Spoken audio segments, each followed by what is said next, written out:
You're listening to the Thrive Podcast, where every week we dive into a practical, tactical tip to bring you from a life of simply surviving to thriving. It's personal development for the everyday girl who is done with coasting through her days, done with feeling like she's missing out on the deeper meaning of her own life, and done with mediocrity once and for all. Because it's not enough to simply survive. You deserve to thrive. Welcome back to Thrive. In today's episode, I'm having a conversation with Jackie Coban, a triple certified coach, life, Enneagram, and NLP from the New York City area who helps both individuals and companies create sustainability in their lives and reach goals through self-awareness and emotional intelligence. She's also the CEO and founder of Table for Nine Coaching and the host of the Table for Nine podcast. She's the mom friend of the group and loves binging The Office just like me. So be sure to stay tuned through this episode, drop us your thoughts on social media, and without further ado, welcome Jackie.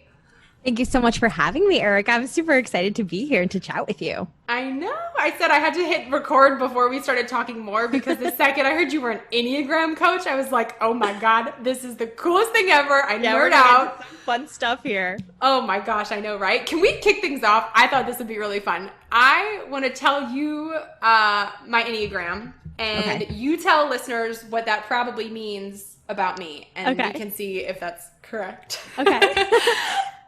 Well, actually, you actually don't know me at all, but do you have a guess? Really... Yeah, you wouldn't. I don't even know how you would guess that. This is like being psychic or something, but. Okay, my guess, and this is off of, you're a business person. Mm-hmm. You are very it seems very very thorough, but also at the same time, I don't mind delegating this to other people because I don't care if we kind of let's just get stuff done. So I'm going to guess either a 3 or an 8. I'm a 3. Do you know what? Oh man, if you could guess my wing, I'm going to feel like you read my soul. Are you 3 wing too? Yes! Oh my God! I'm a 3 wing too! I never guess. Because I'm I don't know people's core fears, desires, motivations, anything like that. So I don't like to guess. Uh-huh. That is... Wow, I feel like you just read my soul. Okay, so can you tell people what that means if they have no idea what we just said when we said a 3 wing 2 and freaked out?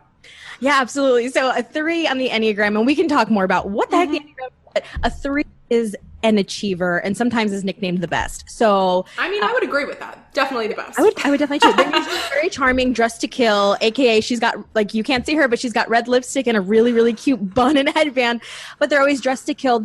But their name speaks for themselves. They are the achievers, they're the CEOs, they are the people who push things along. And every single Enneagram type has a core motivation that is not so fun to deal with, that really pushes them forward in what they do. And the core motivation or fear for the type 3 is that their worth is really tangled up with their accomplishments. And so, if they're going to therapy, they want to be the best patient. If they're at work, they want to be the best person there. Because they feel like their worth is tied to their accomplishments, and real change can happen when they can unwrap and untangle those things and say, wow, good, my worth is really, really good here, and my works are really, really good here, and keep them separate. Oh my gosh, you read my soul. I get that a lot, and I'm just awesome. You're this is fulfilling work. Yeah. So for folks who have no clue what all of these things are that you are triple certified in, what do you do as a life coach, an Enneagram coach, and an NLP coach? And while you're at it, just tell us more about you in general too, so everyone can get to know you more. That's fine. And don't feel bad if you don't get it. I've been with my boyfriend for 2 years. He still doesn't know what I do. So It's totally fine. My name is Jackie. I am a coach because I got burnt out on life and hit a wall, and I was like, well, here we go. So essentially what I do is I am first and foremost an Enneagram coach. I use that as the basis of everything I do. I realized I wanted to coach people. I wanted to be a life coach. I wanted to help people reach their goals, do what they want to do. But when I realized, okay, if I want to run 6 miles and my mom wants to run 6 miles, we've got 2 different things stopping us. If I want to open a business and my brother wants to open a business, we've got 2 different things stopping us. So I was like, well, if I use the Enneagram that points not just to personality traits, but motivations, if I can undo someone's warped worldview, then we can really get some change going. And that's why I believe it's sustainable change. So I put the Enneagram into life coaching. I do that together. So we do some Enneagram sessions, then we do life coaching. Where the NLP came in, it's kind of simple. It's neuro-linguistic programming. So neuro, your brain, linguistic, your language, programming, your behavior. So it's really like helping people to see that the way you think and the way you hear information, it comes from your experiences. So that's why people with maybe a victim mindset tend to always think that things are about them. Or, you know, people with abandonment issues always assume people are going to, you go and you hear and you do based on your own experiences. And so helping people to identify those things where the gaps are and helping them to see your brain removes half of the information you just heard and replaces it with your own experience, helps them say, okay, I'm going to put my mind to work, I'm going to put my heart to work, and I'm going to put my body to work to actually accomplish this goal. That's so cool. It's fun. It's so cool. And it's so fascinating to me because it's like you don't, unless you actually go to therapy or like go and have coaching where you figure out where all of these ties are and how things in your past affect things and just really identify who you are and what makes you you. Oh my God, it's like opening up a whole new world where it brings about this new awareness that actually, I don't know, I feel like it's empowering. It helps you really figure out how to move forward in the direction that you want to go in your life because you're able to better harness who you are as a person. Yeah, my goal is I don't want to tell people who they are. I want to help them figure out the language. That's the thing. Yeah. I went through so many years in my life where unless you really freaking pissed me off and I had veins popping out of my head, I could not communicate what I didn't like. I couldn't communicate who I was or how I worked or anything like that. And people rarely can. It's like, you know, in theory, you know it when you see it. I know it when I see it. Only works when you like see someone else's dish at a restaurant. You're like, I knew it when I see it. I want that dish also. Like that, it doesn't work in real life. So, you know, realistically, like just helping people have language. It even helps in therapy. I have one-off clients who are like, I just need to know my Enneagram type, the ins and outs. It helps them develop language. They bring that to therapy and they're able to explain this makes sense. That is so cool. Okay, so we're talking all things Enneagram today. Yes. So for people who up till now are like, what the heck is that? What is the Enneagram? Why is it important? And what makes this different from any other personality test out there? Yeah, absolutely. So what it is essentially is it's like an internal roadmap. It is 9 main personality types. You know, before you cry about there only being 9, there are lots of variations, you know, you can go into, so don't worry about it. But 9 main personality types that are not just about character, but about worldview. They're based on your, you know, your core motivations, your desires, your fears, the things that you're dying to hear, all of that stuff. And it breaks us down and helps us understand ourselves. It doesn't, you know, people always say it doesn't help. It doesn't put you in a box. It shows you the box you're in, and you can't help but want to get out when you realize you're in that box. I think it's important because I genuinely believe it's the only sustainable personality typing thing. I mean, you can do like BuzzFeed's like, what pasta are you? Or like, you know, like what Hogwarts house are you? Or whatever. And that's like fun. It's like, oh, this makes sense because I'm like fun and spirally. So of course I'm rotini. And really it's just, it's not sustainable stuff. When you look at the Enneagram and you're going, oh, well, 1 second ago, I was like the kindest, sweetest person in the world, but someone made a random comment that for most people would be one off, but turned me into a dragon. There's nothing that explains that like the Enneagram. Because wait, rotini, knowing that you are rotini does not tell you that? What? No. Just my common belief. No, you must be in Slytherin if that was what happened, right? For real. What I think makes it different is like I respect other personality typing methods too, the things that at least have some backing. Like I love Myers-Briggs, but I do think people use that to excuse behavior. I'm just introverted. I gotta like rest, or I'm sorry, I'm like judging, not thinking. I'm like, you know, and it's like excusatory behavior. And what I love about, so Myers-Briggs is outside in. It's what am I doing on the outside? And the Enneagram is inside out. It's what is motivating me to actually do my actions, because my actions can change like this. Yeah, no, you're right. So what are the different types? And what does it mean to have a wing? Because I know, like you mentioned earlier, I'm a 3-wing too. So walk us through the different types, what they are, and wings. Let's do this. I'm going to try to make this time efficient. Okay, so I'm going to start with the Enneagram Type 1. The 1 is called the Perfectionist or the Reformer, and for them, they are like very punctual. They may not be organized, on their desk or in their car, but they're organized in their head. They like things just so. They, might rearrange something when you're not looking. They are very to the T, and for them, they really feel like the things that they do and their environment and the things that they can or even can't control are a reflection of them. So if the world around them is not perfect, if the work they do is not perfect, they are not perfect. And their main fear is being bad, wrong, or even evil. So they repress all their anger and they channel it into perfection.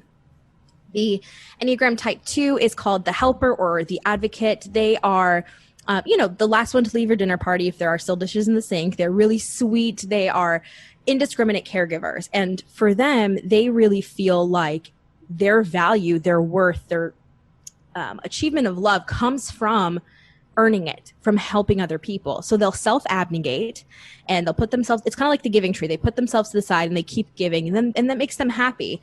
But eventually the dam bursts. And their fear is that if they are not needed in a situation, they're not really loved, they're just tolerated. The Enneagram Type 3, I went over that. You want me to go over that again? Sure. We're going in order, so why not? Awesome. Let's do it. So the Achiever, the Type 3, or also nicknamed the Best, they are super, super charming. Really, like they're fun to be around. They're super, super smart, highly adaptable to any situation. They may not like change though. But they are they're your go-getters, your CEOs. They're dressed to kill. They're really awesome. And they work hard. Like they're role models in the office and in life. But for them, they really feel like their value is tied to their works and their accomplishments. And so there's that internal struggle of and we'll talk about it later, but that imposter syndrome, like I don't think that I earned where I am, but my earnings really define my worth. So where do I stand? And their fear is really not being loved for who they are, but just for their achievements and what they can bring. The Enneagram Type 4, the Individualist or the Romantic, they don't do feelings or have feelings, like they are feelings, and they're highly emotional, and that's a superpower for them. They feel so empathetically. They are people, I think, on the front lines now talking about the injustices. Those are our loudest people.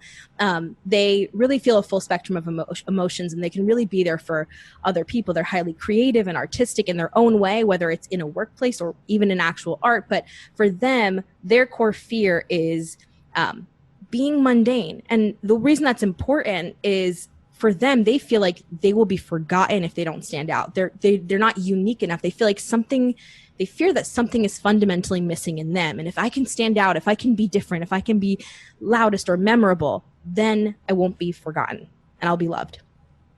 The Enneagram Type 5 is the Observer or the Theorist. I love the Theorist because I think it's just so accurate. But they're the people who live in their brains 100% of the time, not their bodies, not their hearts, but their brains and their minds. And they're collectors of knowledge, of information. They love to become experts on a subject. They really are, one of their fears is being depleted of energy. So you find them rationing it out throughout the day. They're the people who don't have an open door policy in the office necessarily, and because interruptions really drain them of energy. But another one of their fears is being incompetent. So they store up knowledge. They think that, feelings take up more energy than knowledge, and I'd rather just be already there in my brain. So that's the 5 for you. Enneagram Type 6, which is one of my favorites, is called the Loyalist or the Guardian. I love the Guardian. I think because, they're the guardian for the rules, but for them, across the board, you'll see a lot of memes and a lot of stigmas about the Type 6. They're not scaredy cats, but they are the kind of people who live in code yellow all the time. For them, a core fear or a core understanding is anything that could go wrong could go wrong. So I really need to plan and prepare. So they're the kind of friend that you might think is negative because you said you got a job 2 hours away, and they're like, but what about the traffic there? I heard there was a shooting there once. I heard this, I heard that. Are they paying you enough? Is it highly? So, but they're the kind of people that do that to protect. They are weeding out every possible thing. So they're not being negative. They're protecting you. The Enneagram Type 7 is called the enthusiast or the party. I like to call them the Peter Pan of all the types. But they never land. They're so fun. They're always down for the next adventure. They're always down for fun. They're always like, you text them at midnight, you're like, let's go to the beach. They're like, hell yeah. So they're really awesome people to be friends with. But for them, hopping from one experience to the next is really to avoid deep pain. They feel very deeply, and they feel that their core fear is being trapped in deep emotional pain. And they think, if I can go from one experience to the next, I don't have to land on this, because if I open this can of whoop ass on myself and feel this pain, I'm never going to stop feeling it. The Enneagram Type 8 is, they're called the contrarian or the challenger. Some people say the dragon. I love that. They are the most misunderstood people of the Enneagram types.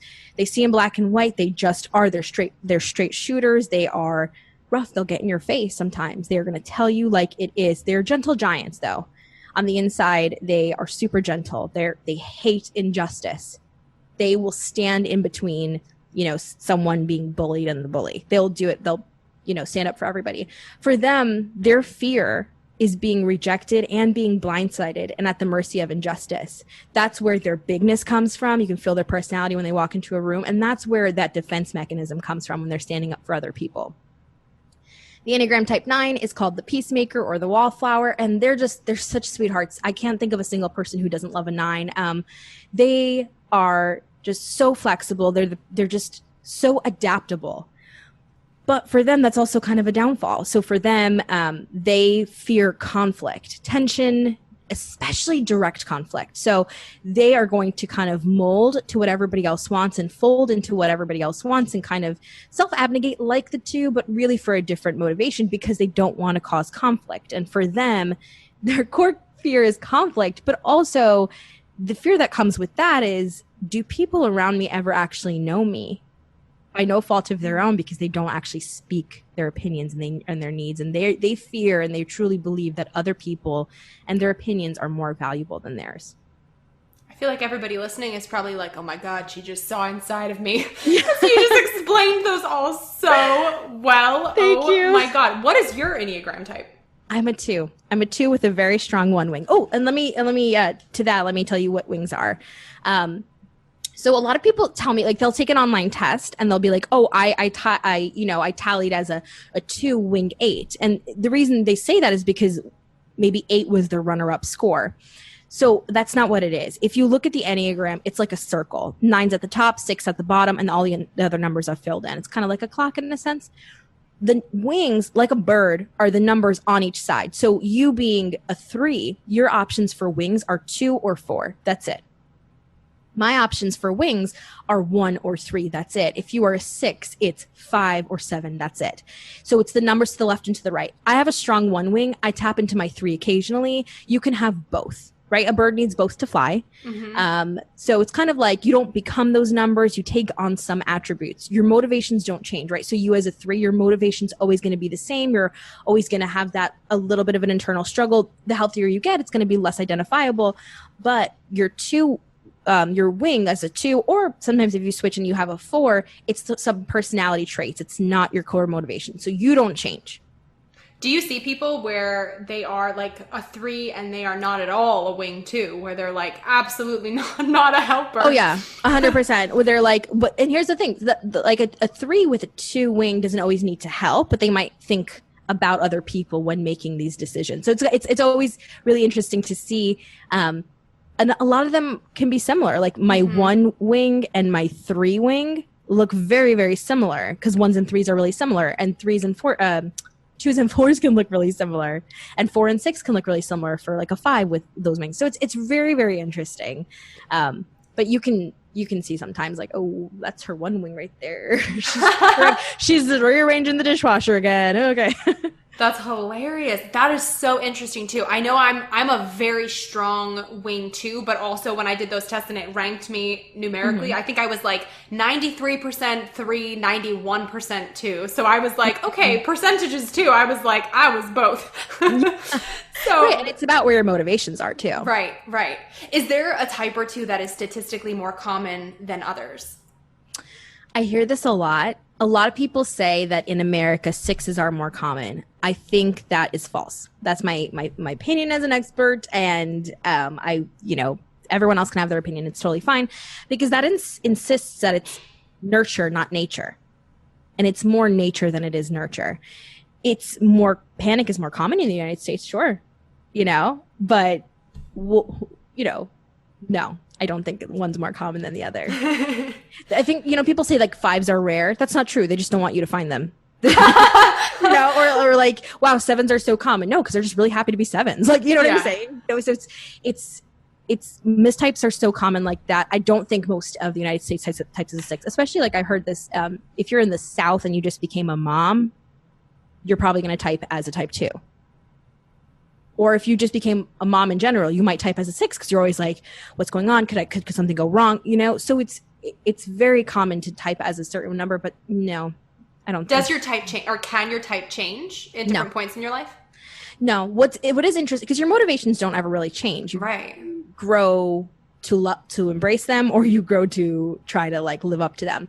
What does happen is that in stress and in health, you can take on some attributes of another number. So you, for example, when you are, let's see, I'm trying to think of like a really good, I don't want to project on you, so I'm going to do 2.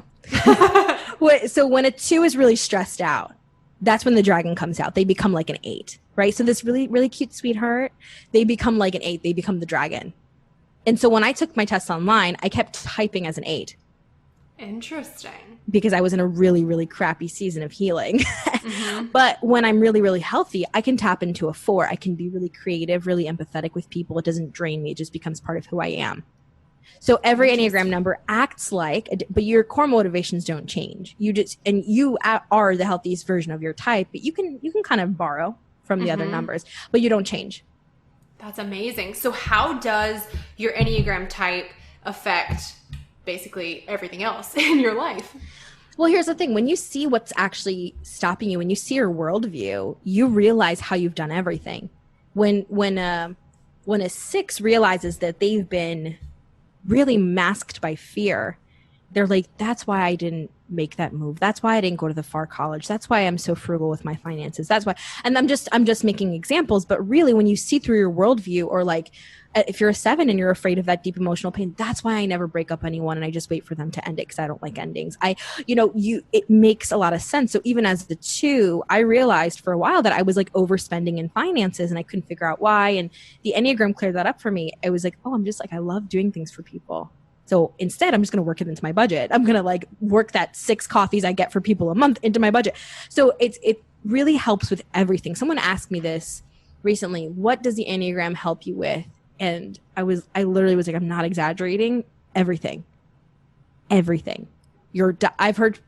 with clients about how they relate to food based on their Enneagram type. No way. So how do as a 3-wing 2, how do I relate to food? You might actually see it as, first of all, nourishing. If you are really, really stressed, you might pig out a little bit more. Oh God, that's so true. Because, you might go into that. I think I don't know why off the top of my head, I just confused the 2, but I think that you, as a 3, you go into a 9. Jesus, that's what it was. A 9 under stress. And so you're like, okay, like no one's looking. I'm going to like sink into a couch and not do anything. And you're not moving me off of this couch. And I'm just going to eat. And I'm just going to go into this like sloth mode and don't tell me what to do. Yeah, whatever. It's fine. So, but on the other times when you're super motivated, you might care a lot about your appearance. So food is fuel. We go to the gym. We work out. I relate to food because it relates to how I work and how I look. And so that might not be true for everyone. No, that's at least for me. Again, you just read my soul. I feel like you were in my pantry with me when I had the Oreos. Like, here I go. Yeah. It's funny. It's funny because as a 2, I eat my feelings when I'm healthy. Because I'm a 4. When I go to a 4 and I'm like, I just want to feel all the things. And then I just like, but then when I'm like stressed out, I don't eat at all. I'm like, I would rather challenge and be a bull in a china shop than eat something. Like, so it's interesting. So like even just working with, like I've worked with 3s before on removing food as it relates to them affecting their appearance. because apparently that's value to them. And so it's just being able to change those mindsets. Oh my gosh, it's crazy cool. So I'm curious about this. Thinking like zodiac signs, are there certain Enneagram pairings of people that work better together in friendships, in relationships, versus ones that maybe clash more? This is a really tough question because the answer is yes and no. So on a natural level, like I do trainings at workplaces all the time. There are certain numbers that work well on a project. Like I love pairing a 5 and a 6 because a 5 is going to find the solution and the 6 is going to troubleshoot it, right? So there are great pairings in the workplace. 2s are awesome in the workplace with 3s because they don't mind being the power behind the throne, right?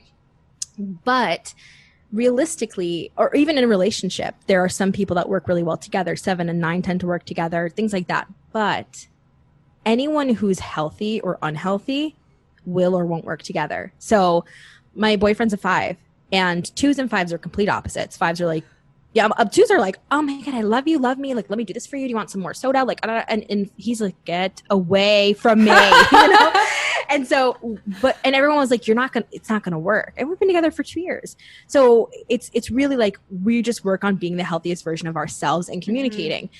Now, you could be the best pair possible. 3s and 7s also go well together, right? So a 3 and a 7, if a 7 never wants to deal with their pain and a 3 never wants to deal with their emotions, it's not going to work.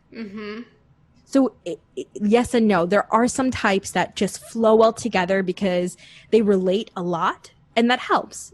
But really, it's about what level of self-awareness you're at and how healthy you want to be when it comes to being with somebody else. And that's where I think, like, you know, like I love the zodiac stuff. I think it's so interesting. I always I have the app on my phone and I read it. I'm like, cool, I'm going to put on a fake wedding ring today. Like, you know, it tells you like that's stupid advice.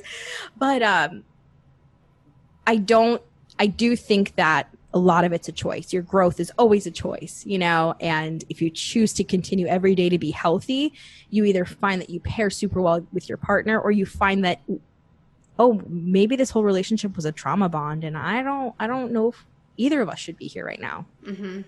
That's so true. And I always say that too, even with regards to thriving, you know, like surviving or thriving is oftentimes a choice, and just how you treat what's going on in your life and how you shift your perspective to approach any good things and bad things. So that is such a good point too. And so many people probably rely on that, zodiacs and Enneagrams or whatever, where they're like, oh, I have to be with this kind of person or whatever. But no, it's about choosing, and it's about growing. Like I have the great honor of having gotten into the Enneagram before this relationship, and I was already highly self-aware. And so I was able to communicate, like, hey, when I'm coming off as like super needy, I need you to stop for a second and be like, what do you actually need right now? Because I won't do that for myself.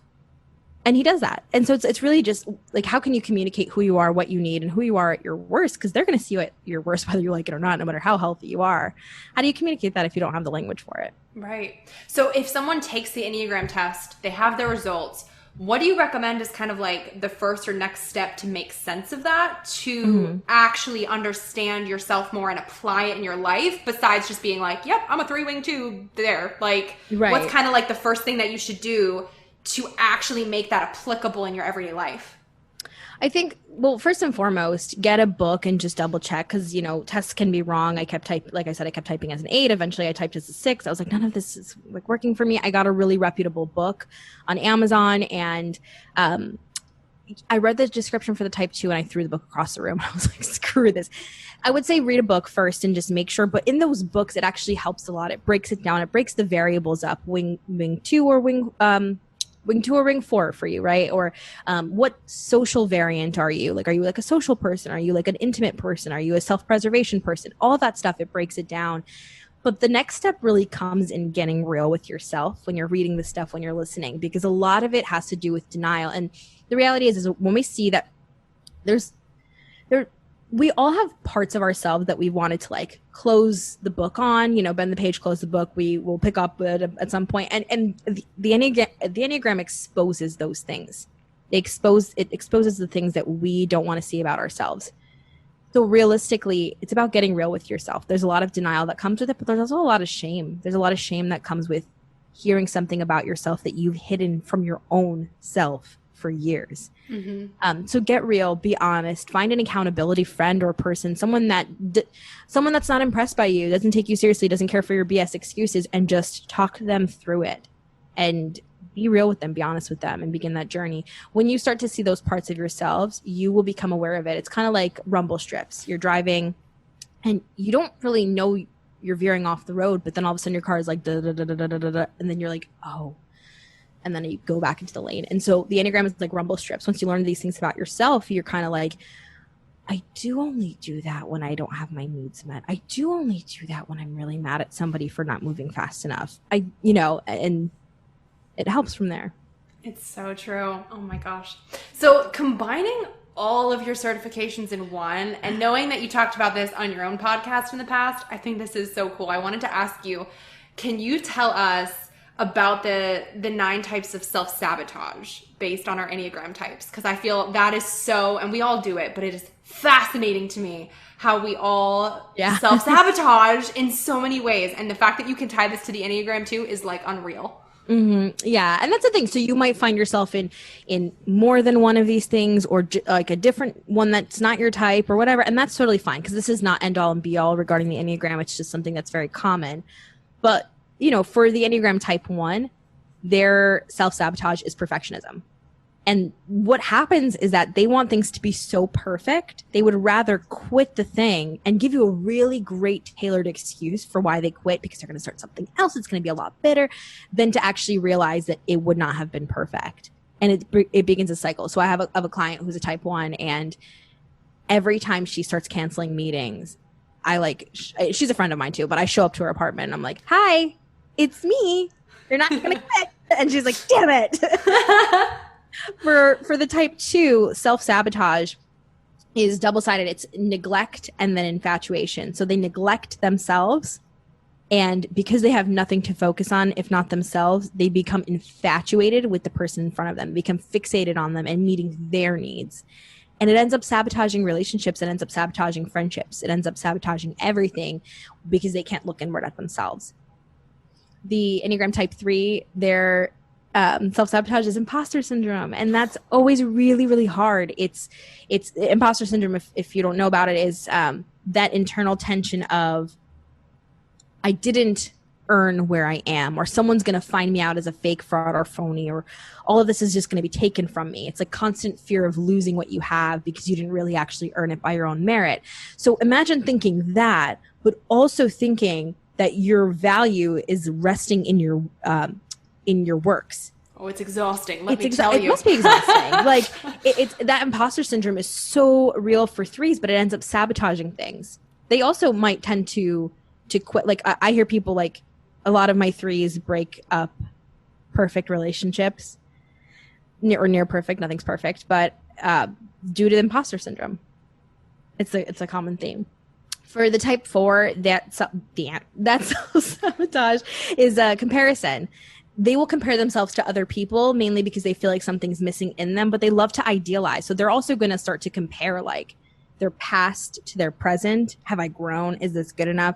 And their present to their future. Is this where I want to be? If I'm not where I want to be. So the present tends to be a really crappy place for 4s because of comparison, and it sabotages them moving forward in anything.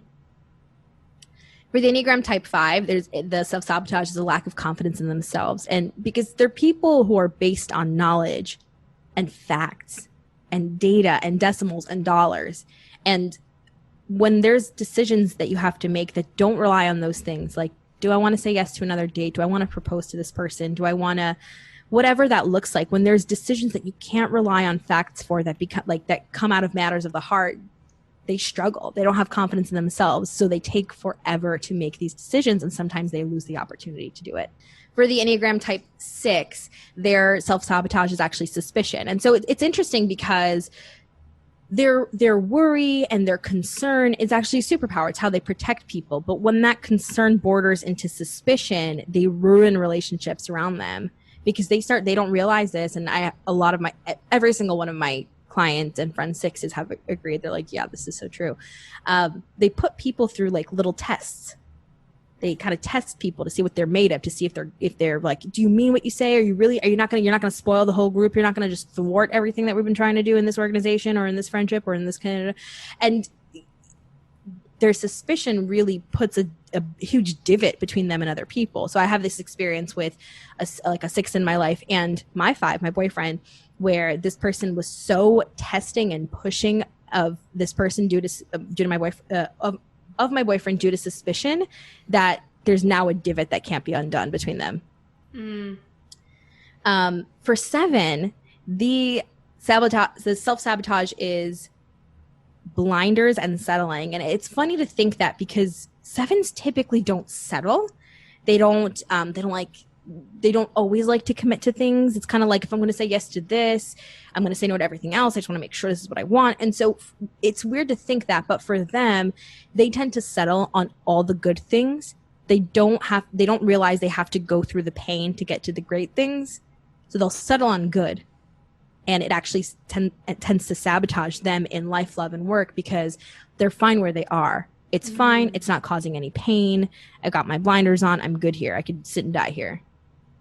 Interesting. I cannot relate. I'm not a 7. I know you're not a 7. For the type 8, the self-sabotage is actually expectation. There's always an intensity that comes with an 8. Even if they're not yelling or anything like that, they're intense people. So when it comes to conversations or relationships or even a fight, they want you to match their intensity. They have this expectation that you're going to either change your mind or match them, right? In their mind, they have facts and you have an opinion, right? So for them, what ends up happening is when someone is not matching their intensity, they're not yelling as loud as they are, they're not stomping on the ice the way that the 8 is, they end up getting more angry and more livid. And it gets louder and crazier and scarier. And the reality of it is that expectation is self-sabotage. So really being able to be an 8 and to step back and to say, like, they're answering this and going for this in the way that they understand would help them.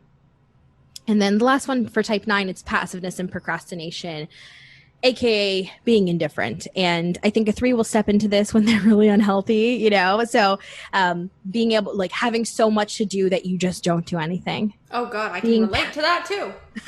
Being passive, being completely indifferent, and for the 9, it's all to maintain peace, but ends up becoming a huge stressor for them. So it's a self-sabotage. It's like, I avoided all of this because I didn't want to deal with the conflict that came with it, but now there's conflict because I avoided all of it. See, that happens to me if I am burned out. I will find, and what really motivates me and makes me jazzed is crossing things off the to-do list, like feeling productive, feeling on top of it. But if I am, like you said, not healthy and really pushing close to the point of burnout, there are times where I will literally just sit and stare at a wall. And like, that's your 9. Yep. And 9. I'm just like, okay, I know this is not what actually makes me feel good about myself or whatever, but it's almost like I feel like I slip into self-preservation mode and I will literally just sit and stare at something because I'm like, I feel paralyzed. And look at that. That's what it is. Yeah. And when you're healthy, when you feel like you're on top of the world, you're not feeling burnt out, you're not feeling stressed, you're going to go into a 6. And it's like, well, how can a 6 really be healthy? You're not going to be a 3 that cuts corners just to get stuff done and cross it off the list. You're going to be like, is this sustainable? Is this good? Is every single box ticked off? Did I do this correctly? Did I do this thoroughly? And so it's seeing all those sides of a coin. It's so interesting. Oh my gosh. It is so cool. How did you even become certified as an Enneagram coach?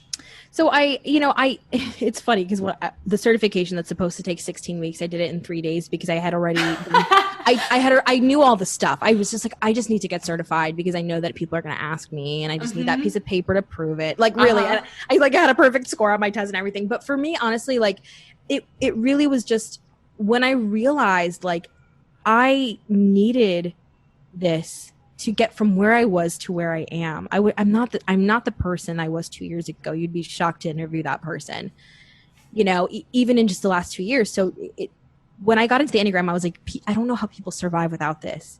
And when I talk to people, they're like, I don't know how I survived this long without this.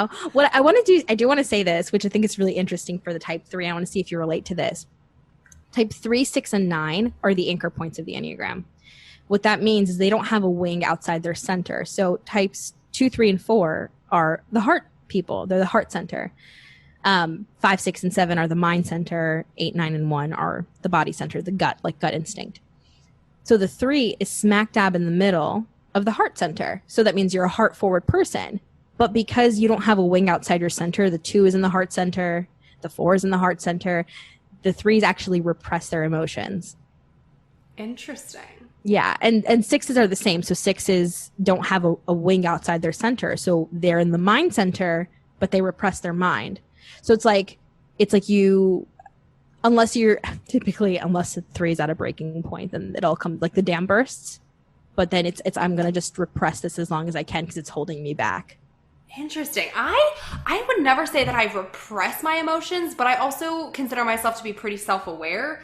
And with some of the other types that you were mentioning, I relate to certain aspects of it. So I also kind of think I word vomit sometimes with how I'm feeling because I'm trying to communicate it. And like, I almost think it ties, sometimes this could be totally wrong because this is just my interpretation of it. But sometimes I feel like I overly process my emotions to get to help me further along in whatever I'm trying to achieve. Because if I see something, if I am self-aware of an emotion I am experiencing and feel like it is standing in the way of me getting from point A to point B, well, then I'm not repressing it at all. Then I'm sitting there trying to self-therapize to figure out how to fix it to move forward towards my goal. So I almost feel like I don't know if that's totally normal. That sounds like a healthy 3. That sounds like a 3 going into the 6. Oh, cool. Yeah. Good for you. Woohoo! Because I'm like, wait, repress emotions. Anybody who knows me is going to be like, oh, no. Like, Erica's very emotional and wears her heart on her sleeve. But I almost, like, I will process things and do it all. And if it's almost feels like it's like, okay, I know what I'm doing. I know that it is standing in my way right now between this to this. Yeah. So I'm going to work through it for that reason. So. Yeah. I love that. I love that. Like, look at that. That's health, ladies and gents. Health. That's awesome. Oh my God, I love it. Jackie, this has been like the coolest conversation. I want to go, what is the Enneagram book? Do you remember which book you were referencing earlier that you recommend from Amazon? Because now I need to add it to my cart ASAP. The Wisdom of the Enneagram is the book by Don Richard Riso. If you type Enneagram into Amazon, a bunch of options are going to come up. It's the Wisdom of the Enneagram. It's a little blue book. It's actually pretty big, but it's really easy to get through. I would recommend if you're reading it, read it to figure out your type. Also, if you haven't figured out your type, and read through all of the types. But it was a really good book. But once I learned from what I did there, I did complete research, and I was able to, figure out so much more. I've been able to develop like leadership tactics and the different things like that. There's so much that comes out of that because of motivations and desires. I don't think we can ever discredit those. But yeah, thank you so much for having me on, Erica. Like, I appreciate your time. Yes, get that book. Get that book. I know. Oh my gosh. Well, before we close out, I want to ask you 2 questions that I ask every guest who comes on the Thrive podcast. And I'm really stoked for your answer because I feel like it's going to be infused with some Enneagram pizzazz here. But what does thrive mean to you, and how do you strive to thrive in your own everyday life? Ooh. I don't know if this is pizzazz, but I think what thriving is to me is being able to say the odds don't matter. What cards I was dealt with this morning don't matter. But being able to say, whatever is in front of my face today, I can handle it. That's thriving, because there's nothing consistent in life. Everything changes all the time, and sometimes for the better and sometimes for the not so better. And I think being able to look around and say, change is not my favorite, but I can handle today for what it is, and tomorrow will be a new day. I think that's thriving. And, we're talking non-financially, talking not in business, but just talking in everyday life. And so for me, how I strive to do that is I listen to my body. I too tend to self-abnegate, so that's a practice I've had to learn. I listen to my body, and when my body needs a day off, I clear my schedule and I take the day off. I spent a lot of days in the month of June at the beach. A lot of people were mad at me. I didn't care about it. Because my body needed it. But now here I am, better than ever. So I strive by listening to my body and being aware of my surroundings. But I think that's something everyone can do, to wake up and go, okay, well, what's really stressing me out about the change in atmosphere or in plans today, and being able to tackle that. I think that's thriving. I love that. So where can people find you online if they want to connect with you further? Yeah, so I'm on Instagram at Table for 9 Coaching. It's FOR and the digit 9. That's also my website, table49coaching.com. And then after you've listened to all of Thrive podcast 18 times, then you can go to the Table for 9 podcast on iTunes or Spotify. But only after. Oh my gosh, I love it. Oh, well, thank you again, Jackie, for hanging out with me on Thrive. This has been the coolest conversation. Thanks so much for having me. Wait, before you go, if you like what you just listened to, drop us 5 stars on iTunes. Make sure you're subscribed to never miss an episode of Thrive. And if you're on Instagram, snap a screenshot and share to your story with what episode you're tuning into, and tag me at Erica Lagenza with what part resonated with you the most. That way I can see what's helping you, and your friends can pick up a helpful tidbit too. Thanks for tuning in. It's your time to thrive.